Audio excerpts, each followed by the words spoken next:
ओम नमः शिवाय दोस्तों, आपका हमारे चैनल पर स्वागत है। आज के इस कार्यक्रम में हम आपको जानकारी देने वाले हैं धनु लग्न या धनु राशि वालों के लिए मार्च, अप्रैल और मई का महीना कैसा रहेगा। आने वाले 3 महीनों में आपके जीवन में किस प्रकार की परिस्थितियों का निर्माण होगा, कौन सी बड़ी घटनाएं घटित होंगी और आपका दौर किस डेट से शुरू होगा, किन क्षेत्रों के लिए आपका दौर शुरू होने जा रहा है, इसके बारे में भी विस्तार से चर्चा करेंगे। और होली से पहले यदि आपके जीवन में कोई समस्या चल रही है जिसका आपको निदान नहीं प्राप्त हो रहा है तो आपको किस देवी या देवता के मंदिर जाना चाहिए, इसकी भी जानकारी प्रैक्टिकल तौर पर हम देने वाले हैं। तो चलिए वीडियो की शुरुआत करते हैं। देखिए, जब मार्च 2024 की शुरुआत हो रही है तो मंगल और शुक्र की युति आपके सेकंड हाउस में, शनि सूर्य और बुध आपके तीसरे भाव में गोचर करेंगे, राहु देव आपके चतुर्थ भाव में और गुरुदेव बृहस्पति आपके पंचम भाव में रहेंगे, वही केतु आपके दसम भाव में गोचर करेंगे। हम सबसे पहले बात करेंगे कि आपका स्वास्थ्य कैसा रहेगा। देखिए, आपके जो स्वास्थ्य भाव के स्वामी बनते हैं वो बनते हैं गुरुदेव बृहस्पति, पंचम भाव में हैं, काफी अच्छी स्थिति में हैं। साथ ही 6 हाउस के जो लॉर्ड बनते हैं वो मंगल देव सेकंड हाउस के अंदर गोचर कर रहे हैं। तो अगर देखा जाए तो बृहस्पति की लगन पर दृष्टि है, तो आने वाला मार्च और अप्रैल का महीना आपके स्वास्थ्य के लिहाज से बेहद ही शानदार रहने वाला है। आपके स्वास्थ्य में समस्या नहीं होगी, है ना।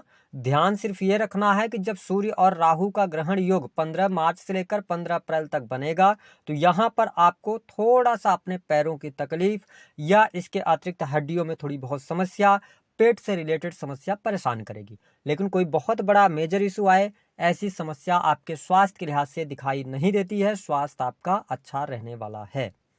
हम बात कर लेते हैं कि आपके लिए प्रेम संबंध की स्थिति कैसी रहेगी। देखिए, पंचम भाव के स्वामी सेकंड हाउस में शुक्र के साथ गोचर कर रहे हैं। उसके बाद मंगल देव आपके थर्ड हाउस में आ जाएंगे जहां पर शनि मंगल की युति बनेगी।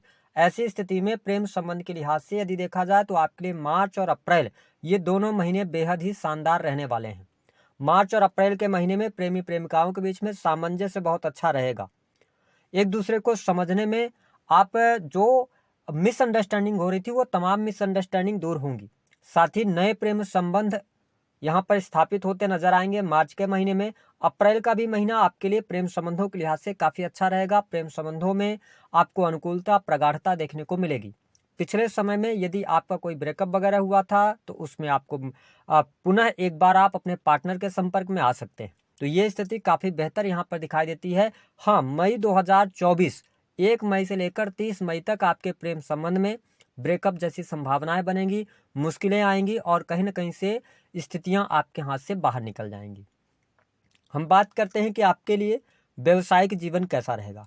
देखिए, आपके सप्तम भाव के जो स्वामी बनते हैं वो बुध देव बनते हैं। बुध राशि से तीसरे भाव में गोचर करेंगे 7 मार्च तक। तो जो लोग मार्केटिंग से जुड़ा हुआ बिजनेस कर रहे हैं या इसके अतिरिक्त क्रिएटिव फील्ड से जुड़े हुए हैं, सोशल मीडिया के माध्यम से अपना बिजनेस करते हैं, उनके लिए लाभकारी समय अवश्य देखने को मिलेगा 7 मार्च 2024 तक। लेकिन 7 मार्च से लेकर 26 मार्च यह वह टाइम होगा जहां पर आपके सप्तमेश नीचगत अवस्था में आ जाएंगे चतुर्थ भाव में। तो बिजनेस में आपको 7 मार्च से लेकर 26 मार्च तक कोई बहुत बड़ा निवेश करने से आपको बचना चाहिए। इसके साथ में 7 मार्च से लेकर 26 मार्च तक भूमि भवन वाहन से संबंधित यदि आप काम करना चाहते हैं तो बहुत सोच समझ कर करें। कोई प्रॉपर्टी आप परचेज कर रहे हैं तो आपको बहुत समझदारी पूर्वक आगे बढ़ना पड़ेगा। यानी कि निवेश के लिहाज से 7 मार्च से 26 मार्च तक का टाइम अच्छा नहीं रहेगा। फिर 26 मार्च से लेकर 10 अप्रैल तक आप निवेश कर सकते हैं। आपके लिए लाभकारी समय अवश्य देखने को मिलेगा। भाग्य भी सहयोग देगा और आपका बिजनेस व्यापार भी आपका आगे बढ़ेगा। तो ये चीजें आपके लिए अच्छी हैं। 1 मई 2024 के बाद से आपका जो व्यवसाय में आपको बहुत ज्यादा असमंजस की स्थितियां हैं या कर्म क्षेत्र पर आपका जो मन नहीं लग रहा है, कहीं ना कहीं से आप थोड़ा सा भ्रमित रहते हैं, तो उन तमाम परिस्थितियों से आप बाहर निकलेंगे। 1 मई के बाद से आपके बिजनेस में दिन दोगुनी रात चौगुनी तरक्की प्राप्त होने के योग दिखाई देते हैं। हम बात करते हैं कि आपके लिए संतान की क्या स्थिति रहेगी। देखिए, संतान की स्थिति बहुत अच्छी रहने वाली है। मार्च का महीना आपके लिए संतान प्राप्ति का योग दिखा रहा है। संतान का सुख आपको मिलेगा। संतान के साथ में आपकी बॉन्डिंग बहुत अच्छी रहने वाली है। अप्रैल के महीने की यदि हम बात करें, 15 अप्रैल के बाद का जो टाइम फ्रेम रहेगा यह भी बहुत बढ़िया है और आपके संतान की प्रगति होती नजर आ रही है। तो मैं संतान के लिहाज से अप्रैल का महीना बहुत अच्छा देख रहा हूँ। कोई बहुत ज्यादा निगेटिव स्थिति नहीं है। हाँ, राहु मंगल की युति अगर देखा जाए तो 23 अप्रैल के बाद बन जाएगी, तो थोड़ा सा संतान वर्तमान में एग्रेशन आपको जरूर इस टाइम पीरियड के दौरान देखने को मिलेगा, लेकिन ओवरऑल स्थितियां बेहतर हैं। और 23 अप्रैल से लेकर 15 मई तक संतान को चोट चपेट न लगे, इस बात का ध्यान जरूर रखें। हम बात कर लेते हैं जो लोग नौकरी कर रहे हैं उनके लिए क्या परिस्थितियां रहेंगी। देखिए 15 मार्च तक नौकरी की स्थिति आपके लिए बहुत बढ़िया रहेगी। सरकारी क्षेत्र के अंदर अगर आप कार्यरत हैं तो आपको लाभ प्राप्त होगा। इसके साथ में आपके लिए जो मार्च का महीना रहेगा विशेष तौर पर नौकरी के लिहाज से तो आपको कोई बहुत बड़े चेंज अथवा बदलाव की तरफ नहीं जाना चाहिए। हालांकि आपको अपॉर्चुनिटीज मिलेंगी, विशेष तौर पर यदि देखा जाए तो जो लोग मेडिकल लाइन से जुड़े हैं, क्रिएटिव फील्ड से जुड़े हैं, एमएनसी कंपनीज के अंदर काम करते हैं, इसके अतिरिक्त आप क्रिएटिव फील्ड वगैरह से जुड़े हुए हैं, तो आपके लिए 15 मार्च के बाद अपॉर्चुनिटीज जरूर मिलने जा रही हैं। लेकिन आपके नौकरी को अगर हम ओवरऑल प्रेडिक्शन में देखें तो मार्च और अप्रैल के महीने में उठापटक की स्थिति जरूर बनी रहेगी। आप अपनी नौकरी से, कार्य क्षेत्र से संतुष्ट नहीं रहेंगे, लेकिन गुरुदेव बृहस्पति जैसे ही 6th हाउस में आएंगे, पंचम दृष्टि आप पे कर्म स्थान पर पड़ेगी, तो आपके लिए नई अपॉर्चुनिटीज निकलकर सामने आएंगी, नई नौकरी की संभावनाएं बनेंगी, गवर्नमेंट सेक्टर से लाभ होगा, रुका हुआ प्रमोशन आपको प्राप्त हो जाएगा। तो ये चीजें आपके लिए बहुत ही बेहतर होंगी। हालांकि मार्च और अप्रैल के महीने में थोड़ी सी चुनौतियां आपको रहने वाली हैं। सुख साधनों की स्थिति की अगर अब हम बात करते हैं तो देखिए आपके चतुर्थ भाव के अंदर राहु देव विराजमान है, जिसके परिणाम स्वरूप आपके अंदर एक जोश और जुनून रहेगा। नए मकान की तरफ आप अग्रसर होंगे। आपके लिए भूमि, भवन, वाहन से रिलेटेड आप काम करते हुए नजर आएंगे। लेकिन मैं आपके लिए सजेस्ट कर रहा हूं कि मार्च से लेकर विशेष तौर पर 7 मार्च से 26 मार्च तक आप इन चीजों में इन्वॉल्व ना हो। 26 मार्च के बाद चीजें आपके लिए 9 अप्रैल तक अच्छी रहेंगी। उसके बाद 9 अप्रैल के बाद से फिर से ये एक बार पुनः वक्री होकर मेष राशि में अगर देखा जाए मेष राशि से पुनः मीन राशि में आकर नीच के हो जाएंगे। तो आपके लिए भूमि, भवन, वाहन से संबंधित यदि आप काम करना चाहते हैं तो आप मई के महीने का चुनाव करें। आपके लिए सबसे बेहतरीन टाइम मई से शुरू हो रहा है, जहां से आपके भौतिक सुख सुविधाओं के लिए भी अच्छा रहेगा। बात कर लेते हैं आपके लिए धन की क्या स्थिति रहेगी। देखिए धनु लग्न और धनु राशि वालों के लिए धन भाव के जो यानी कि लाभ भाव के जो स्वामी बनते हैं वो बनते हैं शुक्रदेव। शुरुआत में आपके 2nd हाउस में रहेंगे, फिर 3rd हाउस में, फिर इसके बाद ये उच्च के हो जाएंगे। तो अगर हम बात करें तो इन 3 महीनों में धन लाभ की स्थिति आपके लिए बहुत बढ़िया रहेगी। गुरुदेव बृहस्पति की 7th दृष्टि भी आपके 11th हाउस पर पड़ रही है, तो इस दौरान आपका फंसा हुआ, रुका हुआ पैसा प्राप्त हो जाएगा। आकस्मिक धन लाभ के आपके लिए योग बनेंगे, आपके धन में वृद्धि होगी। इसके साथ ही जो लोग मार्केटिंग, सेल्स, मीडिया से जुड़े हुए हैं, स्क्रिप्ट राइटिंग का काम करते हैं, क्रिएटिव फील्ड से जुड़े हैं, या इसके अतिरिक्त आप पब्लिक सेक्टर से जुड़कर काम कर रहे हैं, तो आपके लिए आने वाला मार्च और अप्रैल का महीना धन प्रदायक रहने वाला है। बहुत अच्छे तरीके से आप धन कमाने में सफल हो जाएंगे। इसके साथ में अगर हम बात करें विदेशी भूमि के लिए आपके लिए कैसा रहेगा, तो देखिए आपके 12वें भाव के स्वामी होकर मंगल देव आपके कहां पर गोचर करेंगे, 2nd हाउस में गोचर करेंगे। उसके बाद ये 3rd हाउस में आ जाएंगे 15 मार्च से लेकर 23 अप्रैल तक। ये स्थिति की अगर हम बात करें तो विदेशी भूमि से आपके लिए लाभ के लिए बहुत अच्छा समय रहेगा। आप लाभ प्राप्त करने में सफल होंगे, विदेश से धन की प्राप्ति होगी। और साथ ही जो लोग विदेश जाना चाह रहे हैं उनके लिए मार्च का महीना थोड़ा सा आपको प्रयास 15 मार्च के पहले कर लेना चाहिए। अगर इस समय अवधि के दौरान आपका कार्य नहीं बनता है तो फिर थोड़ी सी चुनौतियां रहेंगी। हो सकता है कि आपको वेट करना पड़े 1 मई 2024 का, जहां से आपके जीवन में कुछ बड़े बदलाव आपको देखने को अवश्य प्राप्त होंगे। अब हम बात कर लेते हैं एजुकेशन की। तो एजुकेशन के मामले के लिए समय बहुत अच्छा है। ये लगभग मार्च और अप्रैल का महीना एजुकेशन में आपको सफलता देगा।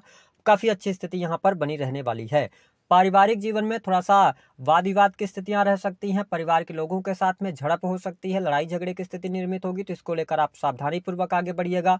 वही भाग्य की बात करते हैं तो भाग्य आपको सहयोग करेगा, पिता के साथ में आपकी बॉन्डिंग अच्छी देखने को मिलेगी। मैंने बताया मार्च के महीने में प्रयास करना है तो लंबी दूरी की यात्रा भी सफल हो जाएगी। टूर एंड ट्रेवल के कार्यों से आपको लाभ होगा। धार्मिक यात्रा भी आपके लिए मार्च और अप्रैल के महीने में होती हुई दिखाई दे रही है। हम बात करते हैं कि आपके लिए जो दौर शुरू होगा वह कब से होगा।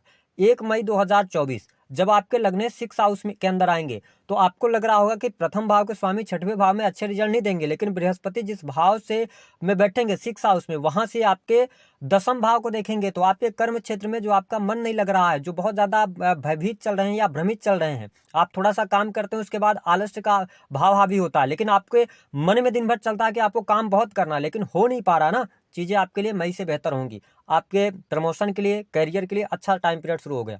इसके साथ साथ विदेश जाने के अवसर, विदेश में सेटलमेंट के बहुत अच्छे योग बनेंगे आपके लिए। 1 मई 2024 से आपके खर्चों में कमी आएगी। हॉस्पिटल वगैरह में यदि आप जॉब वगैरह प्राप्त करना चाहते हैं तो आपको मिल जाएगी, है ना। या प्रशासनिक सेवा के अंदर जैसे जेल, प्रहरी वगैरह का जो अगर कोई आपके सामने निकल कर आता है एग्जाम वगैरह, तो उसको आप क्लियर कर सकते हैं। इसके अतिरिक्त मकर राशि पर भी इनकी दृष्टि पड़ेगी तो आपके बैंक बैलेंस में वृद्धि होगी। परिवार में कोई शुभ अथवा मांगलिक कार्यक्रम होने के योग दिखाई देते हैं।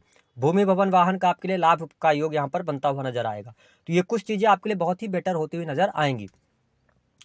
अब आपको हमने जो बात किया था कि आपको किस मंदिर जाना चाहिए इसके बारे में, तो देखिए यदि आपके जीवन में बहुत सारी समस्याएं हैं, किसी कारणवश आपकी दशा अंतर्दशा खराब चल रही हो या आपके जीवन में कुछ भी अच्छा नहीं हो रहा है, तो अगर आप यहाँ तक इस वीडियो को देख रहे हैं तो आप समझिए कि आपको कुछ संजीवनी की तरह एक उपाय मैं दे रहा हूँ। इस उपाय को आप करके देखिएगा। प्रैक्टिकली उपाय बहुत अच्छे तरीके से काम करता है। करना क्या रहेगा कि आप किसी भी शुक्रवार के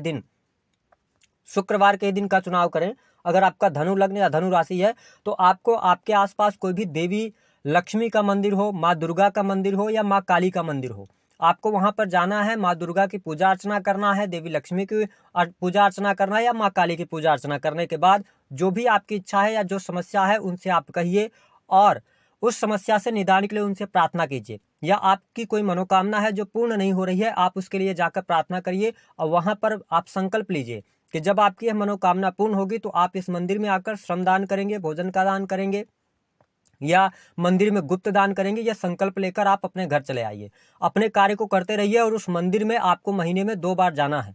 2 महीने तक इस प्रयोग को करके देखिए, आपके जीवन में जो आप चाह रहे हैं ईश्वर की कृपा हुई तो जरूर वह आपको प्राप्त हो जाएगा। तो दी गई जानकारी पसंद आई है तो वीडियो को लाइक करें। 2 नियमों का खास तौर पर ख्याल रखें। जब आप इस उपाय को कर रहे हो तो नॉनवेज का सेवन नहीं करना है। दूसरी स्थिति कि आपकी जो मनोकामना है यह जेन्युइन होनी चाहिए। बहुत हाई लेवल की मनोकामना आप लेके जाएंगे तो उसमें समय लगेगा। दी गई जानकारी